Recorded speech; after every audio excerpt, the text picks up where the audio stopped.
C'est un appartement d'artiste. Dans le 16e arrondissement, se trouvait en effet la caverne au trésor qu'habitaient Sylvie Vartan et Johnny Hallyday. Leur fils David Hallyday s'en souvient, dans son ouvrage Meilleur album. La suite après la publicité dans son ouvrage Meilleur album, David Hallyday se confie comme rarement. L'occasion pour l'artiste de revenir sur son mariage heureux avec Estelle Lefébure, maman de ses deux filles, Ilona, née le 17 mai 1995 et Emma, née le 13 septembre 1997. Mais aussi sur leur divorce douloureux, ainsi que sur des moments qui appartiennent encore plus au passé de David Hallyday, comme son enfance auprès de sa mère Sylvie Vartan et de son père, peu présent, Johnny Hallyday. Une vie de famille pas comme les autres, un temps passé sous le toit d'un appartement du 16e arrondissement, dont le chanteur nous fait faire le tour à travers ses souvenirs. Après Neuilly-sur-Seine, nous avons déménagé au 16, avenue du Président Wilson, à Paris, dans le 16e arrondissement, au 4e étage, écrit David Hallyday. Je me souviens avec précision du long couloir en L qui me semblait interminable. À la maison, si son père était souvent absent, sa grand-mère Néné, Ilona, la mère de Sylvie Vartan, était souvent aux commandes de la cuisine. Une cuisine bulgare qui rend nostalgique et l'interprète de 100%. Cette demeure était aussi un rêve de caverne, dont il explore quelques rares trésors. La musique était évidemment omniprésente et un sublime piano Steinway son apparaissait aux visiteurs sur une estrade, en majesté, se souvient l'auteur.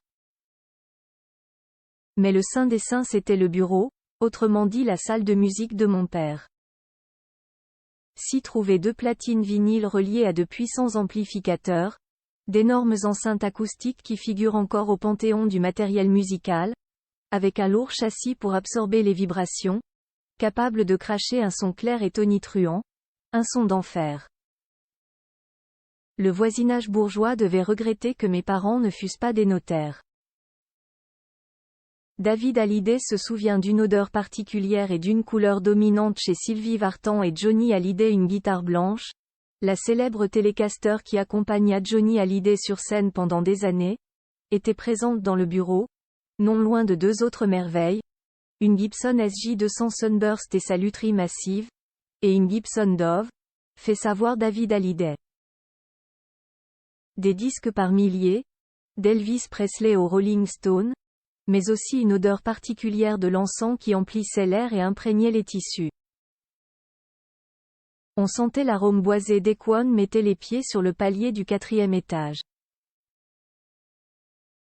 Ce sont ces premiers détails, avec la beauté de mes parents et la blondeur incandescente de ma mère, qui surgissent aussitôt lorsque je me replonge dans cette période.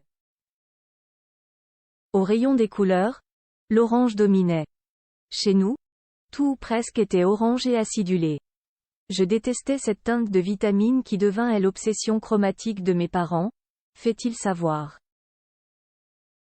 Des bouddhas et statues de divinités chez les Hallyday enfin. Chaque pièce de l'appartement était peuplée de bouddhas et de statues de divinités. Des lotus s'étalaient sur le papier peint. De grandes chichas dorées disputaient leur place à des lampes, posées sur des tables basses. L'appartement de mes parents était une sorte d'îlot flower power, new age et pop, seul de son espèce au cœur du 16e arrondissement.